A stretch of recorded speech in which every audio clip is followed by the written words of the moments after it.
2:46 p.m. on March 11, 2011, the Great East Japan earthquake struck. It registered a magnitude of 9.0, the largest on record in Japan. Massive tsunami hit the coast of the Pacific Ocean. Footage of the tsunami coming towards the coast sent shockwaves throughout the world. In Fukushima Prefecture, a 15-meter tsunami hit Tokyo Electric Power Company's Fukushima Daiichi nuclear power station and caused an accident. The prefecture experienced triple disasters: the earthquake, the tsunami, and the nuclear accident. 21 students from universities in 5 countries arrived in Fukushima Prefecture in August 2017. They take part in a study tour organized by a local university. The tour is called the Fukushima Ambassador Program. The objective is to allow the students to see how Fukushima is recovering 6 years after the natural disaster and the nuclear accident. There are many factors affecting people's health in Fukushima. The students attended a lecture by Dr. Sae Ochi, who has been working in disaster-hit areas. Though it was their first day, they asked a lot of questions. So you said the perception and the actual fallout from the disaster caused a lot of mental health issues. So are you talking about depression, anxiety, PTSD, and is there figures in the rates of that and their increase in the area due to the disaster? Yes, of course, increase. So, yeah, actually the mental health problem is really serious. The program has been held since the year after the disaster. Mr. William McMichael of Fukushima University is its organizer. He says students are becoming more motivated year after year. Well, this time it was, what was really interesting, I think, is half of the students coming were, I guess, students who are studying nuclear energy or something to do with radiation sciences, and or in some cases health physics too. Students learned about Fukushima and acquired knowledge before coming to Japan. What impressions do they have about Fukushima? I feel safe, maybe because I have also another background than the common people has, and I know that the radiation which we're getting here is even not as high as the normal background in Germany as. I've obviously heard information like we had earlier. We were told that we have perceptions about Fukushima that might not be right, and I didn't know if mine were right, so I wanted to come and kind of make my own decisions, basically, and find out more. We are a research and experiment center. The students visited the Fukushima Agricultural Technology Center. They were briefed on the inspection system for agricultural produce. Japan has created standards for radioactive materials contained in food and strictly manages them.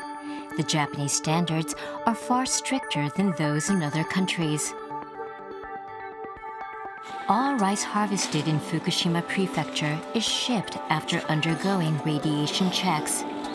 None of the rice checked in 2016 exceeded the standards. Radiation checks are also conducted for other agricultural produce so that food containing higher than permitted levels of radiation won't be circulated to the market. The students also met a farmer who tries to revive local agriculture. How do the students see the efforts taken in Fukushima Prefecture? And I think everybody's been very open about the effects and the radiation levels. The students visited a site in Soma City that was badly damaged by the tsunami. The hall has been built to preserve the memory of the earthquake and tsunami for future generations. It displays items that show the aftermath of the disaster. Very emotional. And it's surreal because when you're sitting at home and watching the news, you're separated. But then when you come here, you realize we're all together and one. The participants visited a man who survived the disaster. Takayuki Ueno lost his parents, daughter, and son in the tsunami.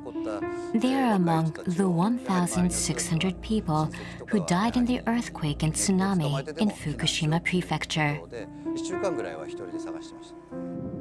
The remains of his father and son have not been found. Ueno also lost his home. He has built a new one here and started a new life.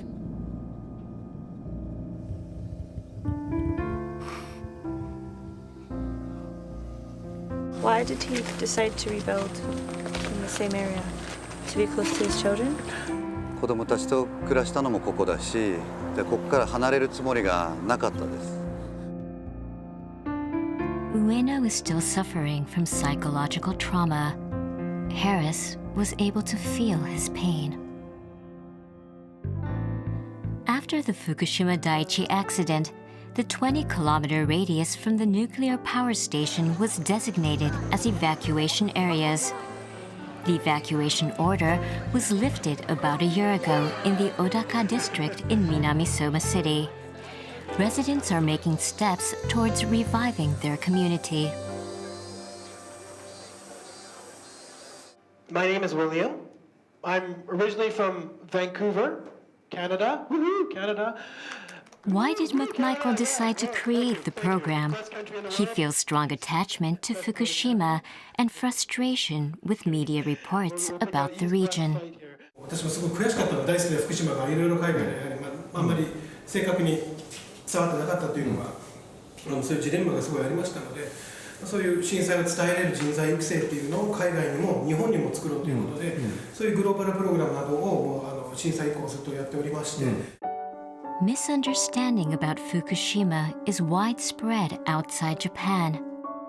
How do the students think about the situation? If you Google Fukushima, I'd say 70-80% of the pictures are not of Fukushima.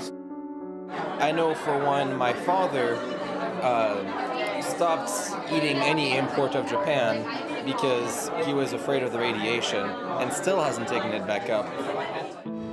The world's attention on Fukushima is focused on radioactive contamination, so the program includes a visit to the Fukushima Daiichi to allow the students to have a first-hand look. Wearing full-faced masks and protective gear used to be a must, but now the workers wear only surgical masks and regular work clothes in 95% of the site area.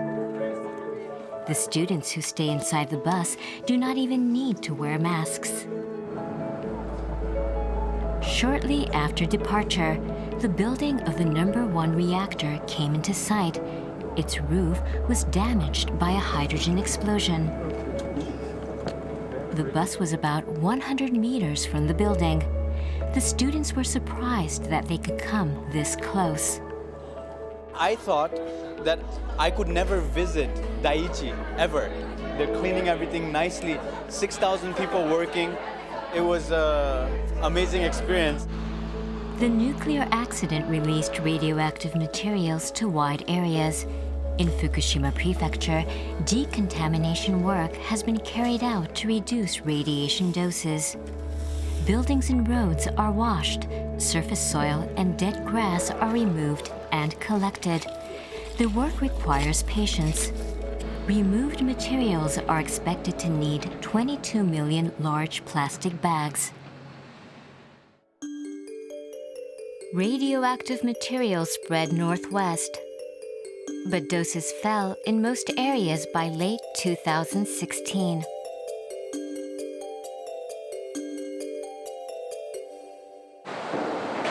The students also visited the Interim storage facility. Construction is rapidly in progress.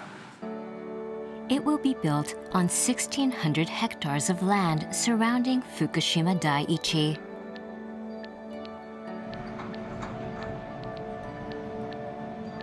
This is the reception and classification facility at the Interim storage facility. The machines are remote operated from the control center. Grass, branches, and stones are removed, and the soil will be classified based on their levels of contamination. And this facility will store the soil and waste until their final disposal. The students were looking at the construction site with keen interest. Efforts are also underway to reuse most of the soil generated from decontamination work. In Minamisoma City, the first model of recycling demonstration is underway to make sure the safety of removed soil. The recycled soil is planned to be used for embankment. Here, test embankment will be covered with uncontaminated soil. Radiation levels in the environment will be monitored for a certain period of time. On the final day, the students discussed how they can tell the world the situation in Fukushima. But anyway, so I just wanted to take this opportunity, this final opportunity, to just sort of go over some of the things we've been seeing and talking about. Are we talking newspaper? Scientific communication? Community, maybe. Community, okay. Having seen Fukushima with their own eyes, what ideas do the students come up with? We should be active advocates on that. Make fact-based YouTube videos. A lot of YouTube stars are being born every day. So if we could have like a promotion of a local YouTube star coming from the region, talk a little bit about, their daily life in Fukushima. McMichael hopes that the students will become great ambassadors who can tell the world about what Fukushima is right now. Well, I think I really hope they could get the sense that Fukushima has been making a lot of progress towards its revitalization. Just that proactiveness and that energy to really communicate and be a real ambassador was really inspiring, I think. How are they going to pass on to others what they saw and experienced in Fukushima? I will try, as I said, tell many people what I have seen here and inform people about what is going on here, that you have not such a danger due to the radiation. I think I was very naive about Fukushima before coming here. I didn't even know it was a whole province. I'm embarrassed at how little I knew. And then I'm going to try and write a couple of articles for a local newspaper. Well, in our final workshop, all the students came up with their own innovative ways on how to communicate Fukushima to the world after going home. But the reality is there's really no one perfect answer. But I think it's this proactiveness of the students who've been on this program that will play a big role in passing on the realities of Fukushima to the world.